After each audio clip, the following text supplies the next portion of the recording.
All right, guys. Candace Owens is back. Okay. Now, look, I don't really like Candace Owens. I don't. Now, I watched one of her other videos. I think it might have been, episode one or something. And she was addressing, the way that they talked about her after, she left, right? And I gotta tell you something. She made a lot of great points. She really did. I mean, when she showed what they were saying, and then she said, y'all didn't have any clips to back that up, right? And then I was kind of like, you know what? That's a good point.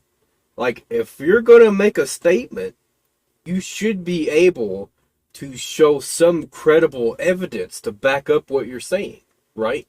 Or at least be able to say it's based on what this person said, what that person said, instead of just leaving that up in the air and being like, well, I want you to guess and try and figure out where I might have heard that from. Okay, so let's go ahead and check out a few minutes of this. This may have been, where I saw this clip from. Everybody, welcome back. And I know you guys are appreciating the fact that we brought this show back during the week of Juneteenth. I mean, obviously, we didn't do that on purpose, but at least it gives us something to celebrate. Here's what we have coming up for you today. First and foremost, it turns out that Jon Stewart, yeah, he's a Standis. Unexpectedly, he showed me on his show the other day. We also have Miss Alabama. Yeah, obviously, you saw the news. We have to talk about that. She is, in fact, clinically obese, and I have some things to say about that. And Nikki Haley is still clinically psychopathic. But first, I want to talk about a clip of Tucker Carlson that's been going around and has some people outraged. All that coming up on Candace.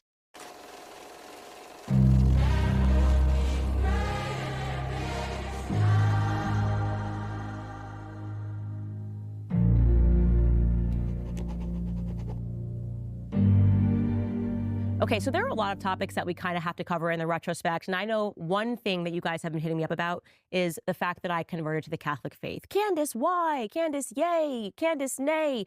I'm not going to get into all of that right now because there is so much that I want to say, and I am still very much on a journey and I am still learning.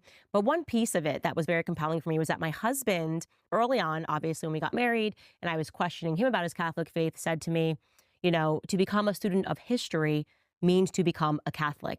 I didn't know what he meant by that. I thought it sounded ridiculous. I thought it sounded very highbrow and English, so to speak. And that's why I married him, because he's very highbrow and English. But I didn't really start to understand what he meant. And by the way, my husband was also a convert. He grew up in the Anglican church. I didn't understand what he meant until I started studying real American history, is what I should say. What we learn in school is just so basic. It is so untrue.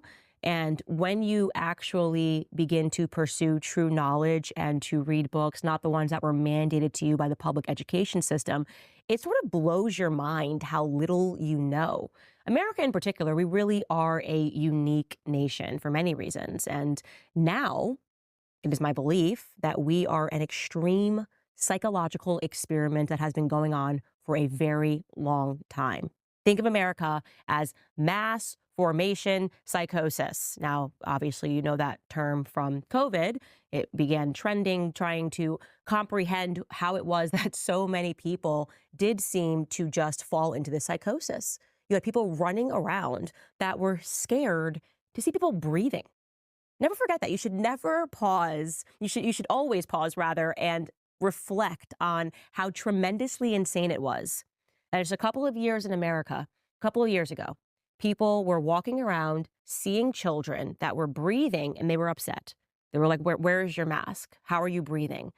We had the pads on the floor. Remember when we went to the grocery store, every 6 feet, and people were stepping on the pads. And God forbid you forgot the rice, which was 6 feet ago. And you go, oh, can I turn around? And then the person behind you is like, no, no, no, don't you dare. You're going to have to go all the way around the grocery store pads and come back if you forgot something, because God forbid you breathe on me. That's what we're talking about when we say mass formation psychosis. The media was able to do this. And I want to be clear, they've been doing this for a very long time, and it wasn't always just about illness. So look, this is not a new idea. Just to give you guys an example of something I myself did way before any of this stuff ever started. I was really sick. I ended up having to go to a hospital, okay? And on the way there, I kept coughing and coughing and coughing. And I said, do you guys have a mask I can put on so I don't get you guys sick? Okay. It's a simple concept. Alright. But, propaganda is going to just keep striking, all over the place. And, conspiracy theorists, they're not going to understand. That's just how it is. It wasn't always about getting people to submit their bodies for another vaccine, even though that is one compelling piece of it. But it was also about topics like religion, faith. Recently, Tucker Carlson joined Joe Rogan for an amazing sit down. If you haven't seen it, you definitely should. One of the reasons I love Tucker is because he's a bit like me in that when you listen to his show, it is like he's just talking to his friends. He has questions. He's asking questions. He's willing to, I guess, fall away from the mainstream narrative, and the mainstream media members hate him for that. They hate him for suggesting that they are lying to us all the time, because they are. But he said something really compelling when he was speaking to Joe Rogan, and I want to show you what he said, and I want you to really think hard on it. Take a listen. I'll be specific. August 1945, when we dropped the atom bombs on Hiroshima and Nagasaki, and all of a sudden the West is just officially secular. We're God. There is no God but us. And that's the world that we have grown up in, but that's an anomaly. Like, no one else has ever thought that. There's never been a society that thought that. Every other society has assumed, and they've had all kinds of different explanations, and the details differ, but the core idea does not differ, never has differed from caves until now, that we're being acted on by spiritual forces at all times. We are being acted on by spiritual forces at all times.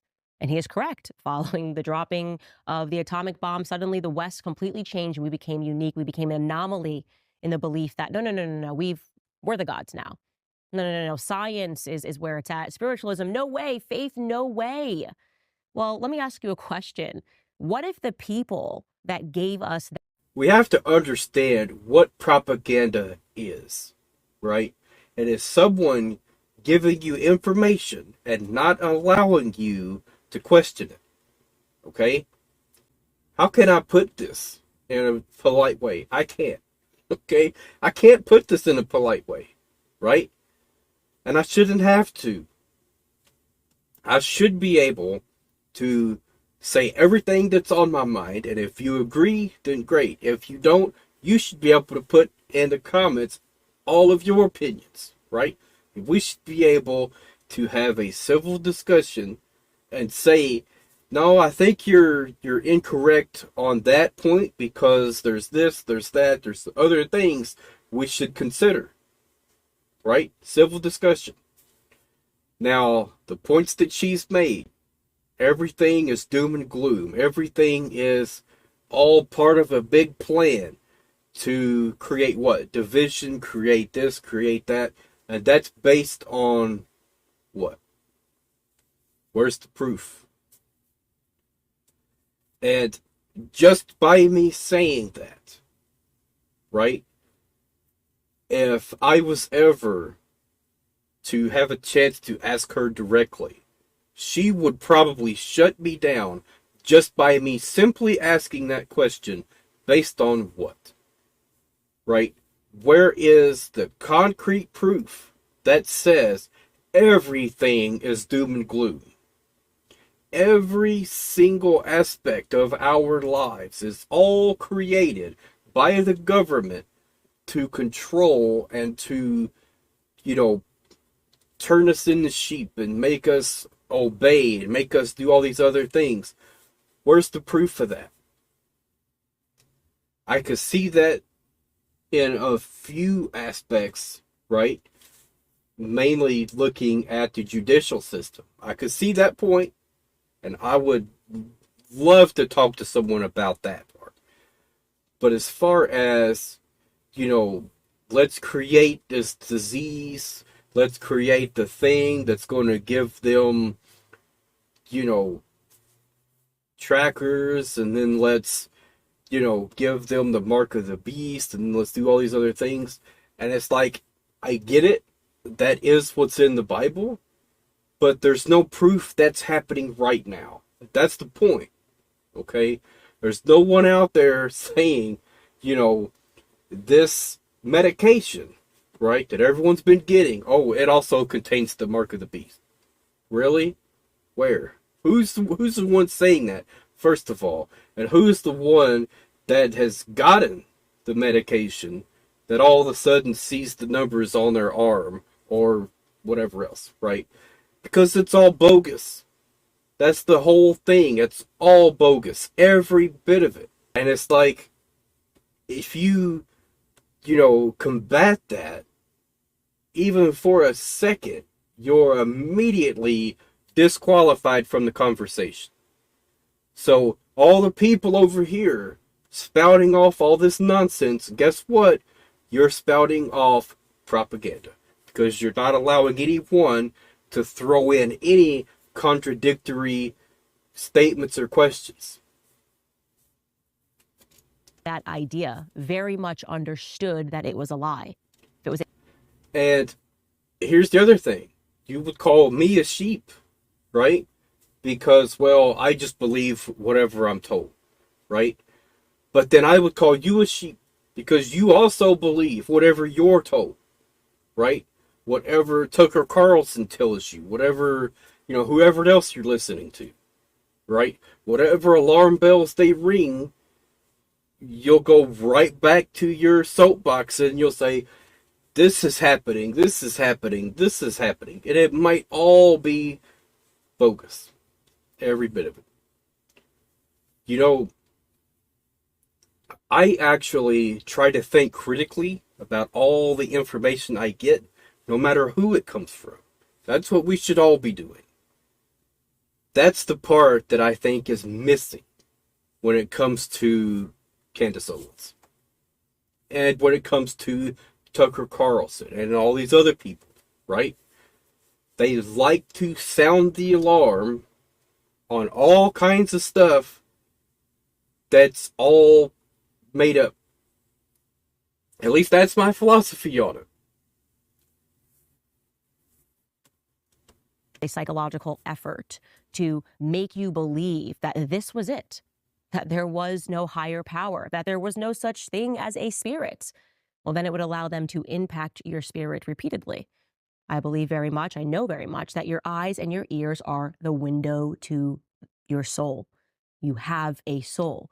And if you are listening to dark music, if you are watching things like pornography or watching violent films, it is impacting your spirit. And the people that introduce those things definitely are aware of that. So basically, the greatest trick the devil ever played was convincing people that he didn't exist, convincing people that God didn't exist. And maybe we are actually being acted upon by people that worship Satan, people that actually are devilish.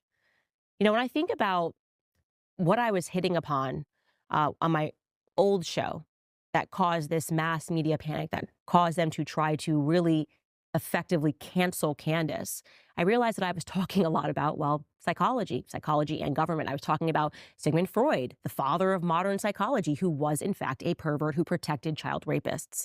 I was discussing, as we hit upon yesterday, Magnus Hirschfeld, the creator of transsexual ideology, which, was left off the table and I was lied upon. No, she was talking about Adolf Hitler. No, I'm talking about psychologists. I was also talking about the Diddy lawsuit. It was a very fascinating lawsuit because he was talking about the person who sued him, Hollywood, and how it operates. And it very heavily implied that the government is controlling Hollywood, that there's some sort of a gang that is controlling Hollywood. And they freaked out about that. Absolutely. You can't even talk about that. Why is that? And then it sort of reminded me in these conversations that I was having offline with Ye when all that stuff was going down, he was saying things to me that I just could not compute. He was talking to me about everybody having a handler in Hollywood. He was calling people the ops. This person is in with the government. And he notoriously said that Diddy was a Fed. He said that publicly. Diddy's a Fed. Diddy's a Fed. And everyone was like, Kanye's crazy. And now we're looking at this lawsuit and we're going, okay, wait a second. Clearly, Diddy was being protected by the government. Clearly, Diddy had a person he could call who would just clean up a mess if he shot someone, which the person in the lawsuit is alleging that he did, and that he was able to get it cleaned up and was able to get the media to lie about what actually took place at his studio. Again, those are allegations, but they are of some interest. And they're of more interest to me than ever before. Now, you may have recently seen me promoting this book, Chaos. To show it to you here, just so you guys know, this was just sent to me on my birthday this year by my friends, and I had no idea what I was getting into. Honestly, you guys, my brain is melted. I don't know what is what in American society, but I do know that the people in our government are in fact evil. It is called Chaos, and the subheading is Charles Manson, the CIA, and the Secret History of the 60s. It was written by Tom O'Neill, and I'm going to very briefly tell you how the story sets up because it's impressive. You get this guy, he's about to turn 40 years old, and his editor comes at him. He's a writer for Premiere magazine in Los Angeles or in Hollywood, and he says, hey, it's going to be the 30-year anniversary of the Manson murders, which forever changed Hollywood. Notoriously, it was believed that it ended the hippies era. The murders were so brutal and so disgusting and so jarring and so shocking that all of those hippie communes that were all over and everyone wanted to drop out of college and become a hippie automatically ended. People were suddenly buying locks and saying, okay, no, actually, we can't live freely. It's not about love and rock and roll. We need to protect our families. Nobody was experimenting with LSD anymore. And so he gets this assignment from his editor, and Tom O'Neill is like, come on, it's been 30 years. What am I going to tap into here that hasn't already been said? And he starts making some calls, and he's kind of struck by the fact that people seem almost scared to talk to him. I'm going to tell you that you will not be able to put this book down. Chaos is exactly what it is. He ends up realizing that everything the public learned about those murders was a lie. He ends up discovering that the CIA was involved. He ends up discovering that the CIA knew Charles Manson. He ends up discovering that Charles Manson himself was a Fed. Charles Manson was experimenting on behalf of the government with LSD. Intentionally drugging people, that our government was obsessed with how to create how to control a mind, rather, how to create a mass psychosis. And they were conducting all sorts of illicit experiments on the American people, drugging people that worked at the CIA. This also brings us to MKUltra. We have discussed this before, the idea that...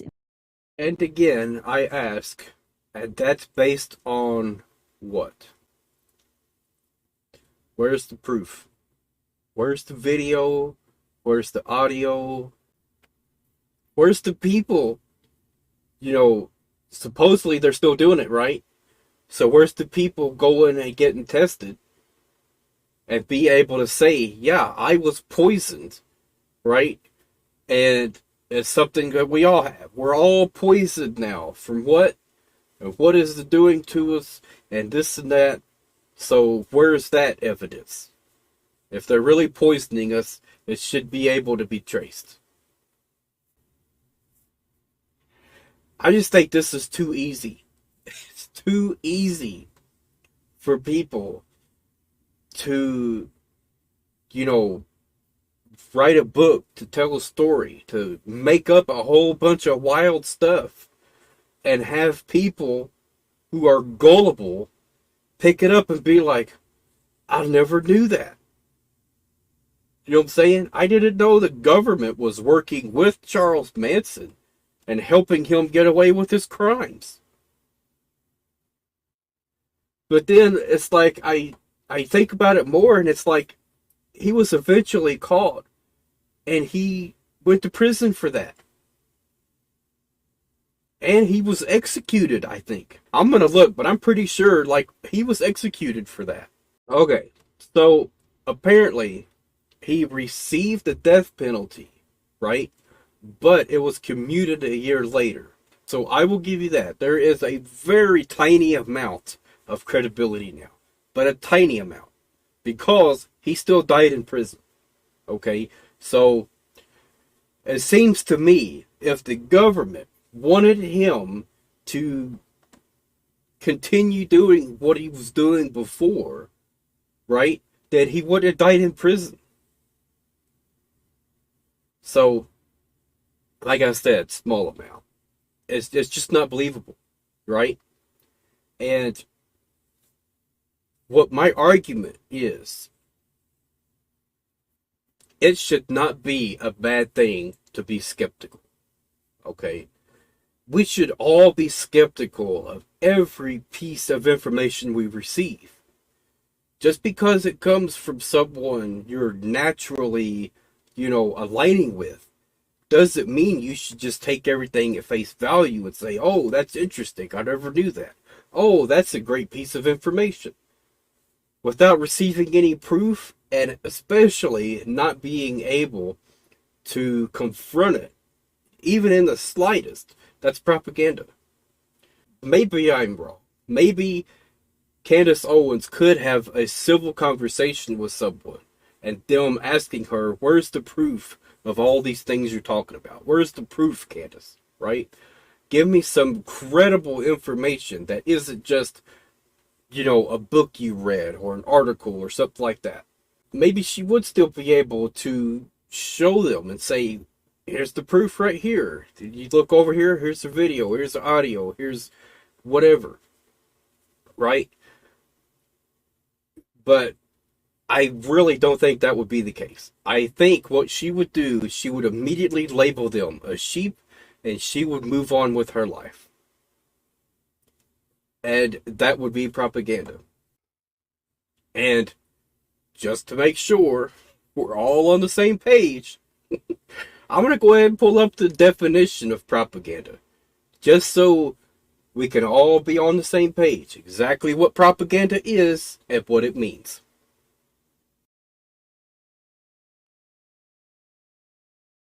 The spreading of ideas, information, or rumor for purpose of helping or injuring an institution, a cause, or a person.